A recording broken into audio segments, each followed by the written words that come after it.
नमस्कार दोस्तों, हमारे YouTube चैनल में एक बार फिर आपका स्वागत है। आज मैं आपके लिए मैथमेटिक्स का सबसे बेसिक चैप्टर संख्या पद्धति या नंबर सिस्टम लेकर आया हूँ।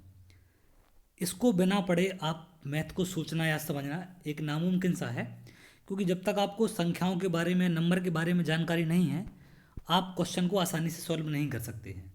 इन पर आधारित बहुत से क्वेश्चन आते हैं। आपने सुना होगा कि अभाज्य संख्याएं, भाज्य संख्याएं, परिमेय या फिर अपरिमेय होता है, रेशनल रेशनल, प्राइम कंपोजिट, या पूर्णांक होते हैं या दशमलव संख्याएं होती हैं। तो इन सब के बारे में जब तक आपको जानकारी नहीं है, या जो ये अंक लिखे हैं यहाँ पर, ये 0 से लेकर 9 तक, इन सभी अंकों से पहचान नहीं है आपकी। अगर आपसे बोल दिया जाए कि 2 क्या है, 1 क्या है, 0 क्या है और 4 ऑप्शन दे दिए जाएं, तो जब तक आपको सभी अंकों के बारे में पूरी जानकारी नहीं होगी, तब तक आप इनको सॉल्व नहीं कर पाएंगे। तो चलिए हम देखते हैं एक एक करके कि क्या क्या चीज़ें हमें इसमें आनी चाहिए, क्या क्या बेसिक चीज़ें आपको पढ़ना है। तो एक बार आप इसको अंत तक देखें, आपको दोबारा कभी ज़रूरत नहीं पड़ेगी कि क्या संख्याएं होती हैं, कैसे उनको पढ़ना है। मैं बिल्कुल पूरा डिटेल में बताऊंगा, A to Z आपको। क्लियर है? तो चलिए हम स्टार्ट करते हैं। सबसे पहले तो नंबर सिस्टम क्या होता है या संख्या पद्धति क्या होती है। तो एक ऐसी पद्धति जिसमें विभिन्न प्रकार की संख्याओं एवं उनके मध्य संबंधों और नियमों का क्रमबद्ध अध्ययन किया जाता है, संख्या पद्धति कहलाती है।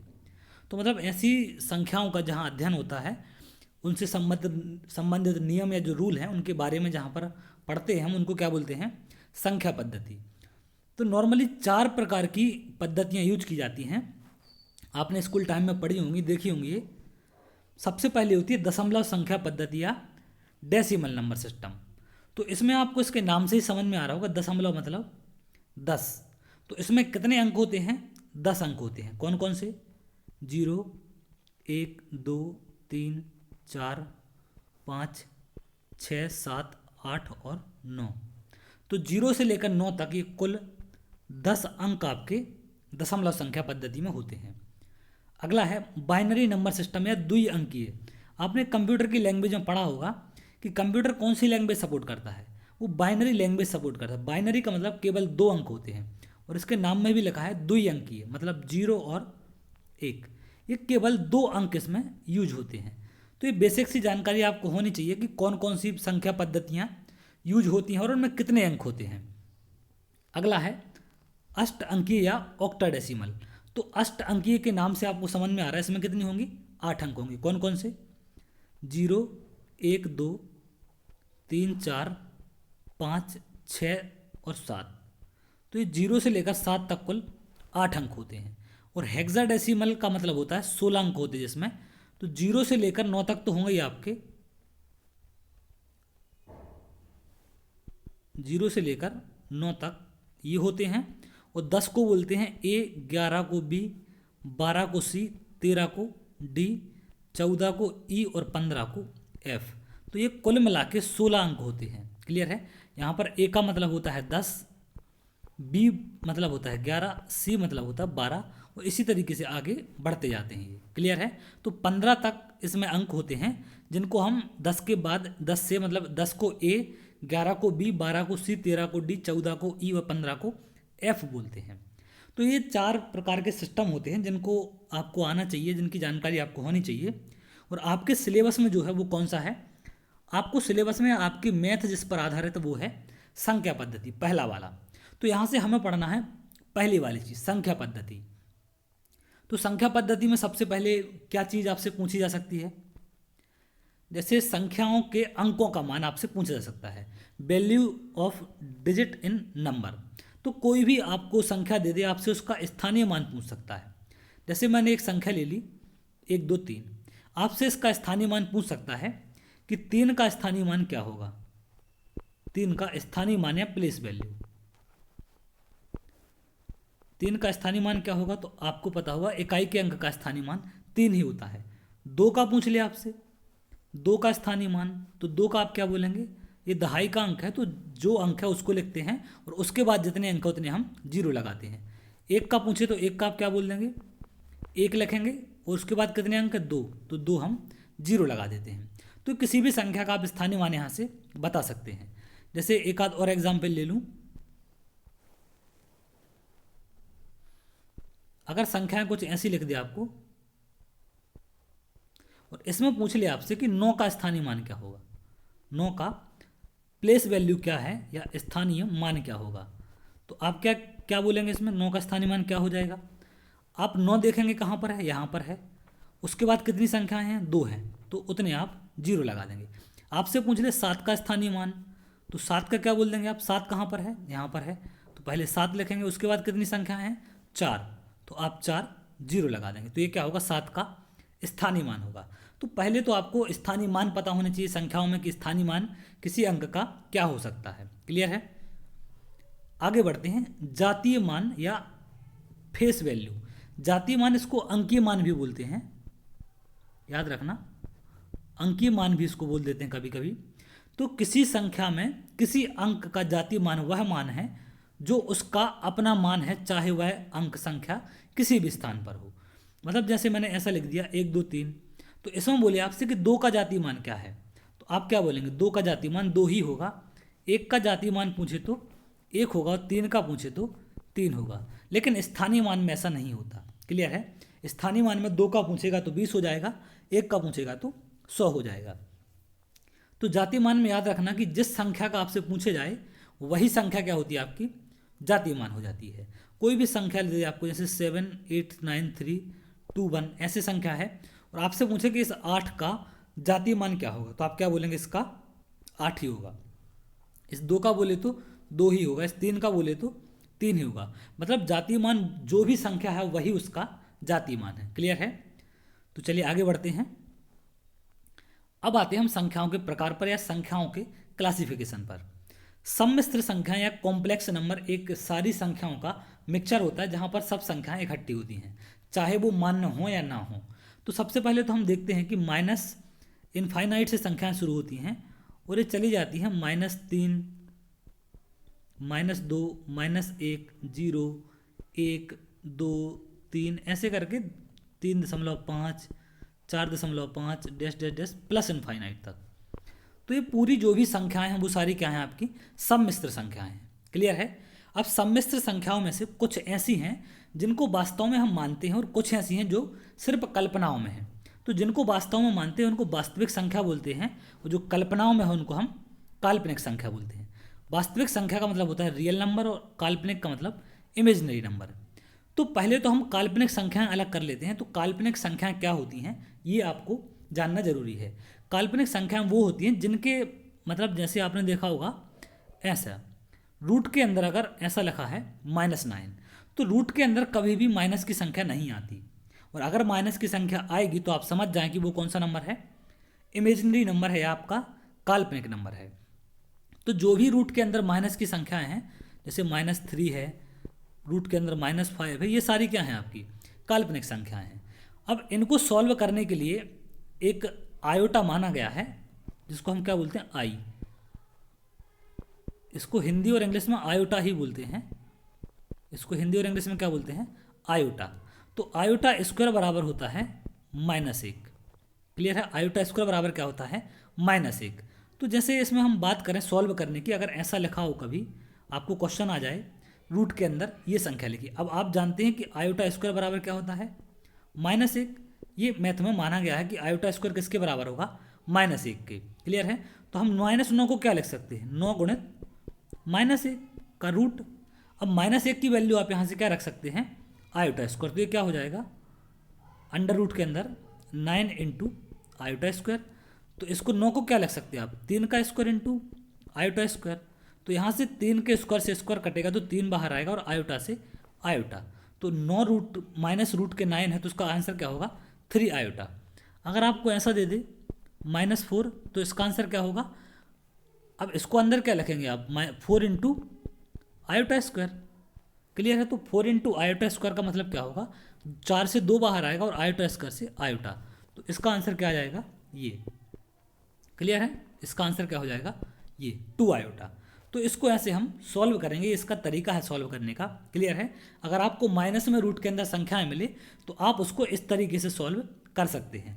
तो इसको एक बार देख लेना ध्यान से, ये इंपॉर्टेंट है, क्योंकि हो सकता है आपको ऐसी संख्या आ जाए और आपको 4 ऑप्शन दे दे तो आप उसको बता पाएँ। क्लियर है। तो इसके बाद आते हैं हम वास्तविक संख्याएं। तो अगर हम काल्पनिक संख्याओं को इनमें से निकाल दें तो बाकी जो संख्याएं वो सारी क्या हैं, वास्तविक हैं। तो माइनस इनफाइनाइट से शुरू होती हैं वास्तविक संख्याएं, -2, -1, 0, 1, 1.5, 2, 2.3 से लेकर प्लस इनफाइनाइट तक। क्लियर है। तो ये जो भी संख्याएं ये सारी क्या हैं, आपकी वास्तविक संख्याएं हैं। तो इनमें वास्तविक संख्याओं में काल्पनिक संख्याओं को अगर हम अलग कर दें तो सारी क्या बचती हैं, सॉरी कॉम्प्लेक्स नंबर में से या सम्मिश्र संख्याओं में से हम काल्पनिक को अलग कर दें, मतलब जिनके अंदर रूट के अंदर माइनस में संख्या है उनको अगर हम हटा दें तो बाकी सारी संख्या क्या है, हमारी वास्तविक संख्या है। चाहे वो रूट में हो चाहे कैसी भी हो, अगर प्लस है रूट के अंदर तो वो किस में आएगा, वास्तविक संख्याओं में आएगा। तो चलिए और आगे बढ़ते हैं। अब वास्तविक संख्याओं की हमने देख लिया कि वास्तविक संख्याएं क्या होती हैं, माइनस इनफाइनाइट से शुरू होती हैं, -3, -2, -1, 0, 1, 1.2, 1.5, 2 और इस तरीके से प्लस इनफाइनाइट तक बढ़ती जाती हैं। तो वास्तविक संख्याओं में आप देखते हैं कि कुछ क्या हैं, ये पूर्ण संख्याएं हैं और कुछ क्या हैं आपकी दशमलव में है। तो यहाँ से दो पार्ट में वास्तविक संख्याएं बढ़ जाती हैं। पहली तो बढ़ती हैं पूर्णांकों में और दूसरी बढ़ती हैं दशमलव में। क्लियर है, क्योंकि दो टाइप की संख्याएं मिलेंगी, या तो वो दशमलव में होगी या फिर पूर्ण संख्या होगी। तो हम बात करें अगर पूर्णांकों की, तो जो संख्याएं पूर्ण है मतलब माइनस इनफाइनाइट से -1, 0, 1 dash dash dash plus infinite तक, मतलब माइनस इनफाइनाइट से प्लस इनफाइनाइट तक जो भी संख्याएं हैं बस वो क्या होनी चाहिए, पूर्ण अंक होनी चाहिए। तो पूर्ण अंक जो है वो क्या है, सारे पूर्ण अंक हैं आपके। क्लियर है। और दशमलव क्या होंगे, जो पूर्ण नहीं है। तो हम दशमलव की बात करेंगे बाद में। दशमलव कैसे होते हैं, जैसे आपने देखे हैं, आपने देखा होगा 0.3, तो इसको हम क्या लिख सकते हैं, 3/10। तो 0.3 ऐसे टाइप के दशमलव देखे होंगे आपने। 0.2 पर बार भी होता है कभी कभी, तो इसको क्या लिख देते हैं, 0.222 रिपीट होते जाता है। इस तरीके के आपको अलग अलग तरीके के दशमलव मिलेंगे आपको।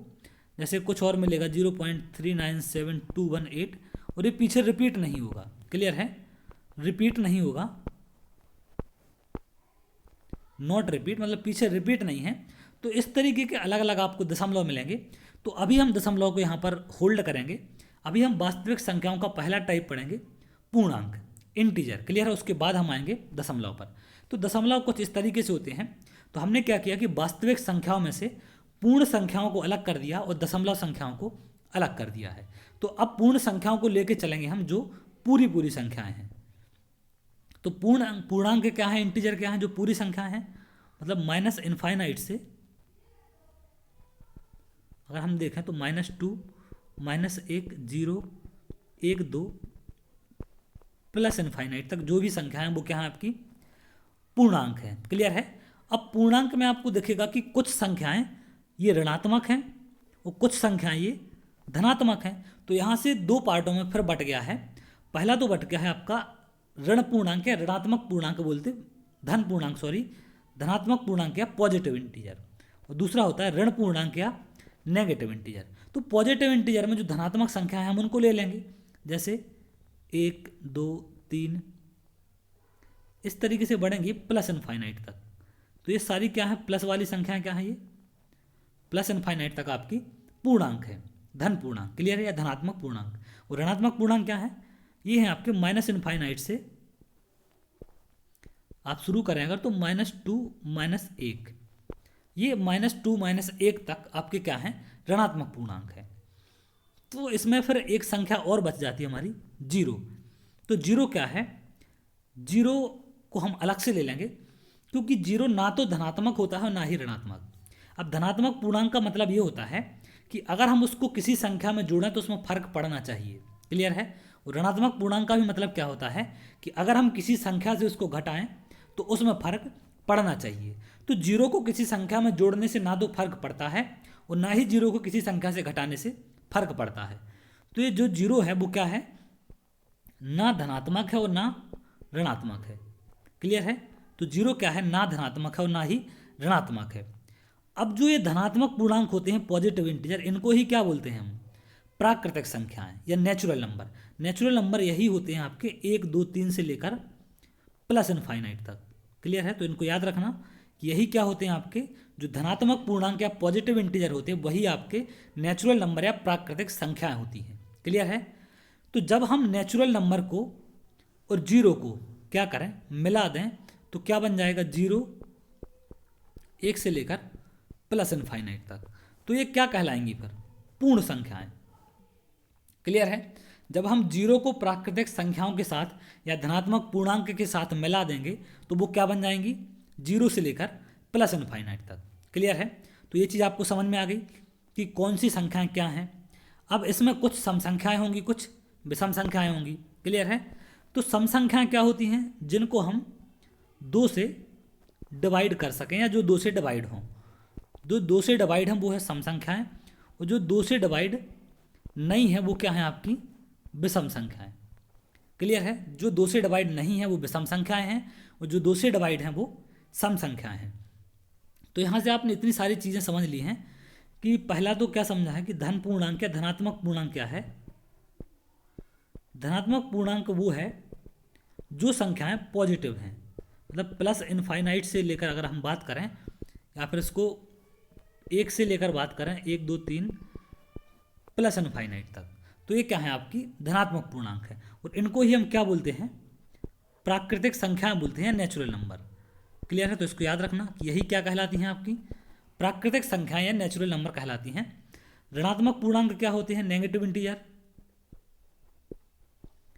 ऋणात्मक पूर्णांक की बात करें अगर हम, तो पूर्णांक क्या होंगे, जो माइनस इनफाइनाइट से स्टार्ट है, -3, -2, -1 ऐसे। और जीरो क्या है, ना धनात्मक है और ना ही ऋणात्मक है। क्लियर है? तो प्राकृतिक संख्याएं आपको पता चल गई कि कहाँ से कहाँ तक होती हैं। ये प्राकृतिक संख्याएं या नेचुरल नंबर बोलते हैं इसको हम। इनको क्या बोलते हैं,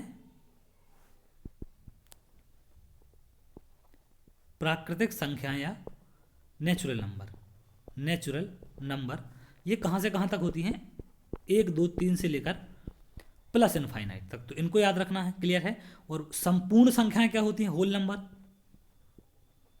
पूर्ण संख्याएं क्या होती हैं, इसमें जब हम जीरो को और ऐड करते हैं प्राकृतिक संख्याओं में, तो ये क्या बन जाता है हमारा,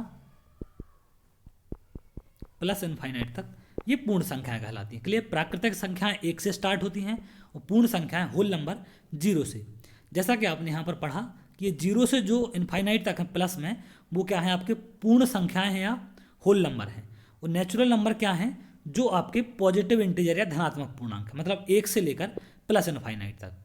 और माइनस इनफाइनाइट से -1 तक जो है वो क्या है, ऋणात्मक। अब आती है बात सम संख्याओं और विषम संख्याओं की। तो सम संख्याएं वो होती हैं जो दो से डिवाइड हों, और विषम संख्याएं वो होती हैं जो दो से डिवाइड ना हों। तो हम इनके बारे में बात करते हैं। पहले तो सम संख्याएं और विषम संख्याएं। सम संख्याएं मतलब होता है इवन नंबर। इवन नंबर बोलते हैं। सम संख्याएं वो होती हैं जो दो से डिवाइड हों। क्लियर है? दो से डिवाइड हैं जो वो दो वो क्या है, सारी सम संख्याएं हैं। जैसे मैं आपको बात करूं कि 4, मैं यहां पर लिख दूं,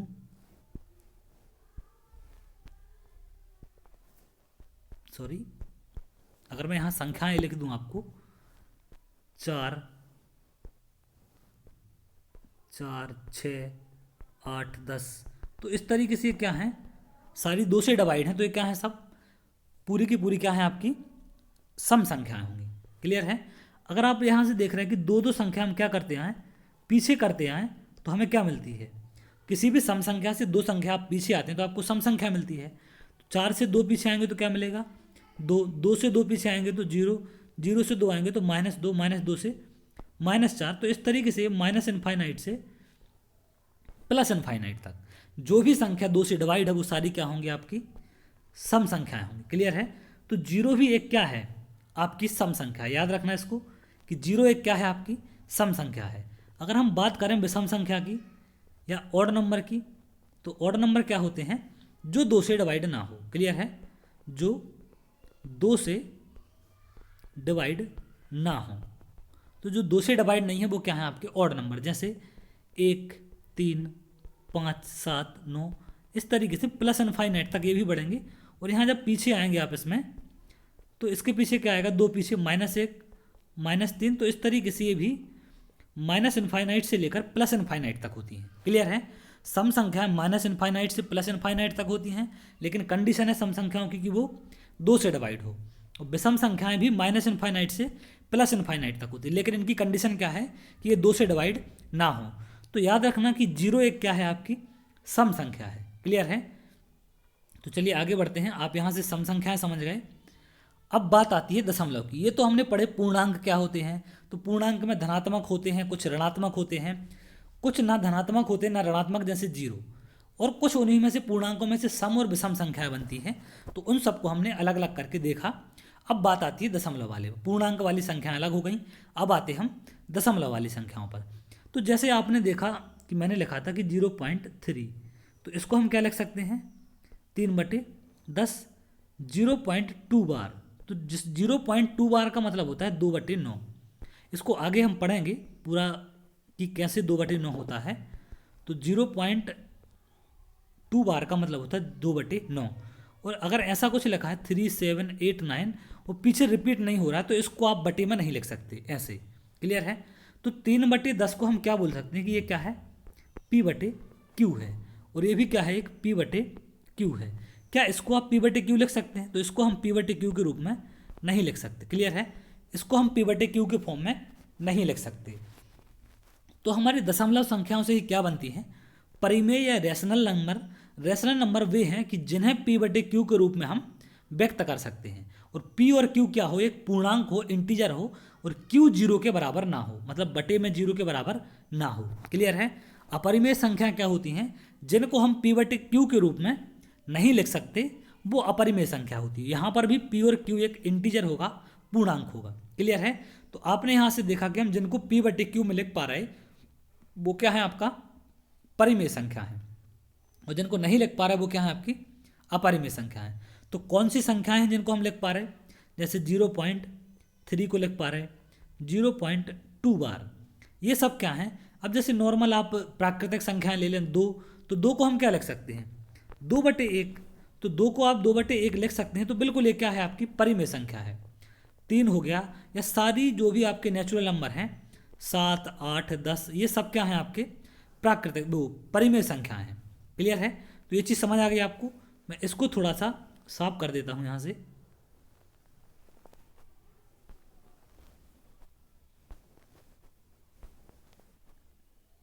तो यहाँ से आपको एक चीज़ समझ आ गई कि कौन कौन सी वो संख्याएं परिमेय होंगी जिनको हम P/Q के रूप में लिख पाएंगे। जैसे 10/7 लिखा है, तो ये भी परिमेय है। क्लियर है? क्योंकि बटे में लिखी है। तो जो भी बटे में P/Q के रूप में आप लिख सकते हैं वो सारी क्या है, परिमेय है। और जिनको नहीं लिख पाते वो होती हैं अपरिमेय, जैसे √2, √5, √7। रूट के अंदर की जो संख्या हैं वो क्या होती हैं, परिमेय होती हैं। क्लियर है? और एक और मोस्ट इंपॉर्टेंट, पाई। पाई भी आपका क्या होता है, परिमेय होता है। पाई का जो मान है 22/7, ये एग्जैक्ट मान नहीं है इसका, ये लगभग मान है। कितना मान है ये, लगभग मान है। क्योंकि पाई का मान पीछे दशमलव के बाद रिपीट नहीं होता, तो इसको हम क्या लेंगे, पाई को लेंगे अपरिमेय। अगर 22/7 की बात करें तो बिल्कुल परिमेय होगा। 22/7 P/Q के रूप में लिखा हुआ है, तो ये क्या होगा, परिमेय होगा। क्लियर है? लेकिन पाई को याद रखना इंपॉर्टेंट है, पाई आपका क्या होगा, अपरिमेय होगा। क्लियर है? तो जिनको हम P/Q के रूप में लिख सकते हैं वो क्या है, आपकी परिमेय हैं या रैशनल नंबर हैं। और जिनको आप नहीं लिख पाते हैं वो क्या है, इर्रेशनल या अपरिमेय है। तो इनको दशमलव संख्याओं से ही हम बनाते हैं। जैसे कि आपने बनाते हुए देखा अभी कि कैसे कैसे मैंने इनको परिमेय अपरिमेय बना लिया। क्लियर है? अब आगे बढ़ते हैं हम। अब आते हैं पॉजिटिव इंटीजर में, जो धनात्मक पूर्णांक थे या धन पूर्णांक थे, पॉजिटिव इंटीजर। तो जो हमने पूर्णांक पढ़े अभी, उनमें अलग अलग कैटेगरी थी कि धनात्मक पूर्णांक था, कुछ ऋणात्मक पूर्णांक था, कुछ सम कुछ विषम थे। वो 0 एक ऐसा था जो ना धनात्मक था, जो ना ऋणात्मक था। अब पॉजिटिव इंटीजर क्या थे हमारे, जैसे 1, 2, 3, 4 से लेकर प्लस इनफाइनाइट तक, ये सब क्या थे, हमारे पॉजिटिव इंटीजर थे। क्लियर है? ये यहाँ तक क्या थे, हमारे पॉजिटिव इंटीजर। तो अब बात आती है अभाज्य संख्याओं की और भाज्य संख्याओं की। अब आप भाज्य संख्याएं और अभाज्य संख्याएं क्या होती हैं, सबसे पहले तो हम भाज्य संख्याओं पे आएँ। तो भाज्य संख्याएं या अभाज्य संख्याओं की एक कॉमन कंडीशन है कि ये हमेशा क्या होती हैं, बड़ी होंगी 1 से। क्लियर है? ये हमेशा क्या होंगी, बड़ी होंगी 1 से। इसको दिमाग में बिठा लेना कि दोनों संख्याएं चाहे वो भाज्य हों या अभाज्य हों, ये क्या होगा, हमेशा एक से बड़ी होंगी। भाज्य संख्याएं हों या अभाज्य संख्याएं, हमेशा वो क्या होंगी, एक से बड़ी होंगी। क्लियर है, पहला पॉइंट तो ये है। उसके बाद भाज्य संख्याएं क्या होती हैं, तो भाज्य संख्याएं वो होती हैं जो दो से ज़्यादा संख्याओं से विभाजित हो। दो से ज़्यादा कैसे, जैसे मैं बात करूं चार की, तो चार किससे विभाजित होता है, एक से होता है, दो से होता है और चार से होता है। क्लियर है, तो ये दो से ज़्यादा संख्याओं से विभाजित हो या जिसके गुणनखंड या फैक्टर दो से ज़्यादा हो, तो ये गुणनखंड कहलाते हैं या फैक्टर दो से ज़्यादा हो, वो क्या होती हैं, आपकी भाज्य संख्याएं होती। क्लियर है, तो भाज्य संख्याएं आप यहाँ से समझ गए कौन सी होती हैं, जिनके दो से ज़्यादा गुणनखंड हों या दो से ज़्यादा संख्याओं से जो विभाजित हों, तो ये हो गई आपकी भाज्य संख्याएं। क्लियर है, अब जैसे चार हो गया, चार के बाद और क्या है, 6, 8, 9, 10, 12, ऐसे ये बढ़ती जाती हैं, तो ये क्या है आपकी भाज्य संख्या है। 9 भी एक भाज्य संख्या हुआ, क्योंकि 9 के गुणनखंड कितने होते हैं, 1, 3, 9, दो से ज़्यादा होती हैं, तो ये क्या होगी, एक भाज्य संख्या होगी। क्लियर है, और इसके गुणनखंड केवल दो होंगे अभाज्य संख्याओं के, एक तो होगा एक और दूसरा होगा क्या, वो संख्या स्वयं, केवल दो गुणनखंड होंगे। क्या, जैसे अगर मैं बात करूं दो की, तो दो के कितने हैं, एक है और दो है। अगर हम तीन की बात करें तो एक है और तीन है। अगर हम पाँच की बात करें तो एक है और पाँच है। मतलब एक तो एक है उसका गुणनखंड, दूसरा वो स्वयं है, तो वो संख्या क्या है, अभाज्य हैं। जैसे 2, 3, 5, 7, 11, ये क्या है आपके, यहाँ से बढ़ेंगे आगे, अभाज्य संख्याएं हैं, और ये क्या थी आपकी भाज्य थी। क्लियर है, तो आपसे यहाँ से पूछा जा सकता है कि सबसे छोटी अभाज्य क्या है, तो सबसे छोटी अभाज्य क्या है, 2 है, और सबसे छोटी भाज्य क्या है, 4 है। अब इसमें क्या बच जाता है, इसमें देख रहे हैं आपकी एक बचा हुआ, हमारा क्या बचा है, अभी एक बचा है। तो एक क्या होता है, अब एक ना तो वो एक से बड़ा है, क्योंकि भाज्य अभाज्य संख्या क्या होती हैं, एक से बड़ी होती हैं, और दूसरी बात ना तो उसके दो गुणनखंड है। तो एक क्या होगा, ना तो भाज्य होगा और ना ही अभाज्य, इसको लिख लेना, ना ही अभाज्य। क्लियर है, एक ना तो भाज्य होगा और ना ही अभाज्य होगा। क्लियर है, तो याद रखना यहाँ से कि ये भाज्य संख्याएं हैं और ये अभाज्य संख्याएं। तो भाज्य संख्या और अभाज्य संख्या हमेशा क्या होती हैं, एक से बड़ी होती हैं, और जो भाज्य संख्याएं हैं उनके गुणनखंड दो से ज़्यादा होते हैं, या वो संख्याएं दो से ज़्यादा संख्याओं से विभाजित होती हैं। और अभाज्य संख्याएं वो होती हैं जिनके गुणनखंड केवल दो हों, एक और एक वो खुद, मतलब इटसेल्फ, या फिर जो केवल दो संख्याओं से विभाजित हो। क्लियर है, एक तो खुद से और एक से, तो वो है आपके अभाज्य संख्याएं। तो अभाज्य संख्याएं कहाँ से शुरू होती हैं, दो से, और भाज्य संख्याएं चार से। तो आपसे यहाँ से पूछा जा सकता है, पहला पॉइंट, एक क्या है,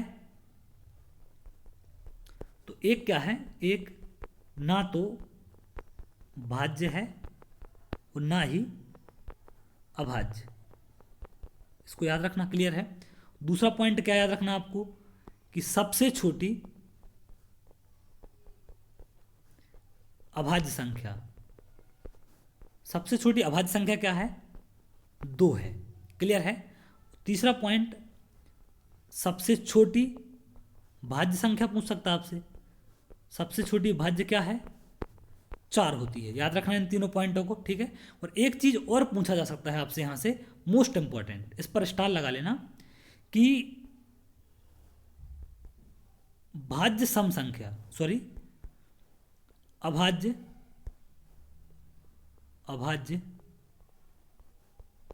सम संख्या, तो अभाज्य संख्या एकमात्र होती है, सारी अभाज्य संख्याओं में एकमात्र ऐसी संख्या है अभाज्य जो क्या है, सम संख्या है। तो वो क्या है आपकी 2, जो अभाज्य भी है और एक सम भी है। इसके अलावा कोई भी संख्या सम संख्या नहीं हो सकती जो अभाज्य होगी। क्लियर है, तो 2 वो संख्या है जो अभाज्य भी है और सम भी है, तो उसको सम अभाज्य संख्या या अभाज्य सम संख्या भी हम बोलते हैं। क्लियर है, अब बात आती है अभाज्य संख्याओं की। तो अभाज्य संख्याओं के भी अलग अलग टाइप होते हैं। पहला तो आपने सुना होगा अपेक्षित या सापेक्षित बोलते हैं जिनको, रिलेटिवली प्राइम नंबर, और दूसरा होता है को प्राइम या सह अभाज्य। तो अपेक्षित अभाज्य संख्याएं हमेशा ही पेयर में होती हैं। तो अपेक्षित अभाज्य संख्याएं वो होती हैं जिनका एचसीएफ हमेशा क्या हो, या महत्तम समापवर्त बराबर हो 1 के। क्लियर है, जिनका महत्तम समापवर्त बराबर हो 1 के, और ये हमेशा पेयर में होती हैं, युग्म में। ऐसा युग्म जिनका एचसीएफ क्या हो, 1 हो। क्लियर है? तो वो क्या होंगे आपकी अपेक्षित, जैसे 3 5 7 9, इनका एचसीएफ 1 होगा क्योंकि ये किसी भी संख्या से दोनों नहीं कटती, तो एचसीएफ 1 होता है। 10 11, इसमें ये जरूरी नहीं है अपेक्षित अभाज्य संख्याओं में कि वो संख्या अभाज्य है या नहीं है। इसमें कंडीशन क्या है, सिर्फ 2 संख्याओं का या जितनी भी संख्याएं हैं वो, उनका जो एचसीएफ है वो क्या होना चाहिए, 1 होना चाहिए। क्लियर है? लेकिन अगर हम बात करें सह अभाज्य संख्याओं की, तो ये क्या होता है, ये होता है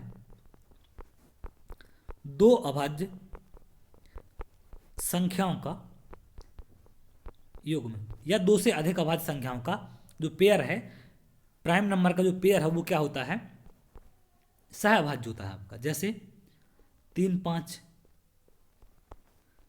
7 11, अब 7 9 नहीं ले सकते आप। क्लियर है?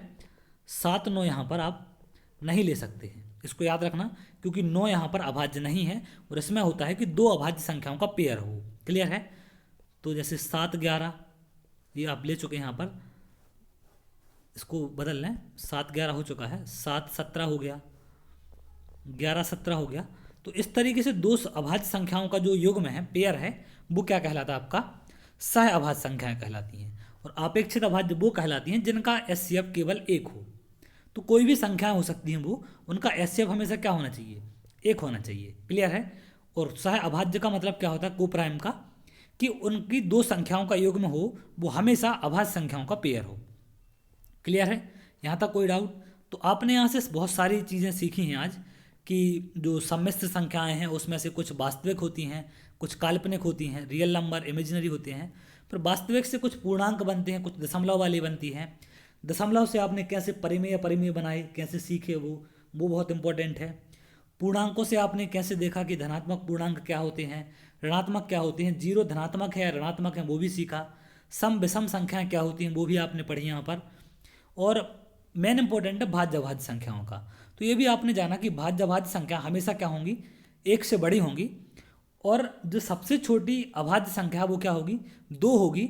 और 2 एकमात्र ऐसी अभाज्य संख्या है जो सम संख्या है। और सबसे छोटी भाज्य संख्या या कंपोजिट नंबर क्या होगा आपका, 4 होगा। तो एक छोटा सा वीडियो था अभाज्य संख्याओं के ऊपर कि सारी संख्याएं क्या होती हैं। बहुत कन्फ्यूजन होता है कि क्या वो संख्याएं हैं, कैसे उनको याद रखें, क्या करें। तो आपको इस तरीके से देखना है, मैंने उन्हीं संख्याओं से क्या किया, बनाते गया, क्लासिफिकेशन उनका करते गया, वो सारी संख्याएं बनती गई। तो आप प्रॉपर इसको आप अपना नोट्स बना सकते हैं और उनको पढ़ सकते हैं, तरीके से समझ सकते हैं। मैंने एक एक चीज़ आपको यहाँ पर क्लियर की है। तो अगर आपको समझ ना आए तो आप दोबारा वीडियो को रिपीट कर सकते हैं। और अगर आपको वीडियो पसंद आया हो तो आप वीडियो को लाइक कर लें, सब्सक्राइब कर दें चैनल को हमारे, और अपने दोस्तों के साथ शेयर कर दें। हमारे चैनल का नाम है सांदीपनी एकेडमी हटा। तो आप इस चैनल को लाइक कर सकते हैं, उस पर आपको इसी तरीके की अपडेट जानकारियाँ मिलती रहेंगी और आपको बहुत मज़ा आएगा पढ़ने में। तो चलिए बहुत जल्द आपसे अगली वीडियो में मिलेंगे, तब तक के लिए बहुत बहुत धन्यवाद।